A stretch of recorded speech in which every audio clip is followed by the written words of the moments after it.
नमस्कार मित्रों, मैं चंद्रभूषण भट्ट फिर आज आपके सामने एक नए वीडियो को लेकर नई जानकारी को लेकर सामने आया हूँ। मैंने परसों ही बता दिया था कि बिहार के दो पुलिस और प्रशासनिक महकमे के दोनों वरिष्ठ अधिकारी नए बनने वाले हैं। तो आपको पता चल ही गया होगा, मेरी खबर पे और मेरी जो सूचना थी उस पर 100% सच साबित हुई है, मुहर लगी है। बिहार के नए डीजीपी आलोक राज के रूप में 1989 बैच के विजिलेंस डीजी बनाए गए हैं। जो अभी उस पद पे काबिज थे वो बिहार के अब डीजीपी बन गए हैं। दूसरी आपको जानकारी मैंने दिया था कि अमृतलाल मीणा बिहार के मुख्य सचिव होंगे। वो भी 1989 बैच के कोयला मंत्रालय में सचिव के पद पर कार्यरत थे। बिहार सरकार ने विरमित करने के लिए उन्हें चिट्ठी केंद्र सरकार को सिफारिश भेजी थी। वो सिफारिश मंजूर हो गई और वो रात में ही नोटिफिकेशन जारी हो गया कि वो बिहार के मुख्य सचिव बने गए। ये दोनों पदाधिकारी बिहार के विकास के लिहाज से और बिहार की कानून व्यवस्था के लिहाज से बहुत महत्वपूर्ण है। साथ ही उन दोनों की वजह से अगले वर्ष जो बिहार विधानसभा चुनाव होने हैं उसमें किसकी सरकार बनेगी, किसकी सरकार नहीं बनेगी, ये भी महत्वपूर्ण और ये तय होगा। तो इन दोनों अधिकारी के बदलने से और नए आने से वोट बैंक से लेकर के बिहार की राजनीति पर, विकास पर, पुलिसिंग पर, सभी चीज़ों पे असर पड़ेगा। आपको थोड़ी सी बता दूं कि आलोक राज जो बिहार के डीजीपी बनाए हैं उनके बारे में आलोक राज जी ने ज्वाइन करते हुए कड़क छवि दिखाने की कोशिश की है पुलिसिंग की। उन्होंने बताया है कि पुलिस किस रूप में काम करेगा, कैसे जनता के साथ सहयोग करेगा और किस रूप में हमको जनता के विश्वास हासिल करना है, इसके लिए एक विस्तृत खाका खींचा है। इसमें से मुख्य रूप से 6 पॉइंट को उन्होंने कल ही चर्चा कर दिया था। उसमें पहला पॉइंट था समय पे पुलिसिंग का रिस्पॉन्स जो होता है वो बहुत महत्वपूर्ण होता है।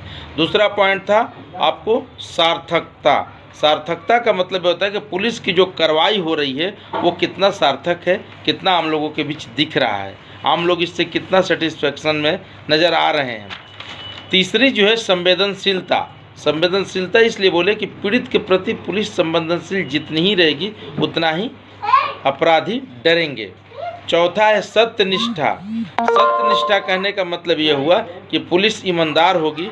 पुलिसिंग की छवि जब ईमानदार होगी तब उसके अपने कामों पर अपेक्षा से खरा उतर पाएगी और लोग उस पर भरोसा भी करेंगे।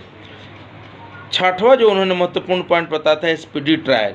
अगर कोई घटना होती है उसकी तुरंत जांच होती है और तुरंत अगर रिस्पॉन्स मिलता है तो उस पर कार्रवाई होती है, साक्ष्य जुटाए जाते हैं, तब जा कर के वो स्पीडी ट्रायल के ऊपर निर्भर करता है कि कितनी जल्दी अपराधी को सज़ा मिल जाए। ये महत्वपूर्ण पॉइंट उन्होंने बिहार पुलिसिंग को लेकर सुझाव दिए हैं और इसी पैटर्न पर वो पुलिसिंग का काम करेंगे।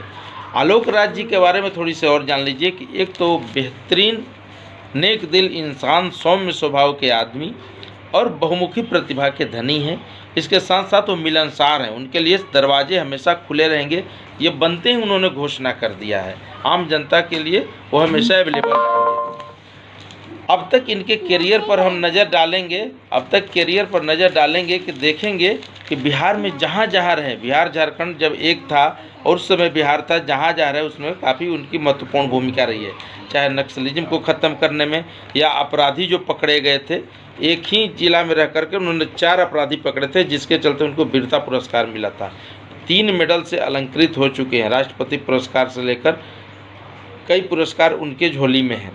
इसके अलावा महत्वपूर्ण खबर यह है कि जब वो सीआरपीएफ के डीजी बनाए गए थे तब उस समय 2004 से लेकर के 11 तक वो उसके डीजी रहे थे।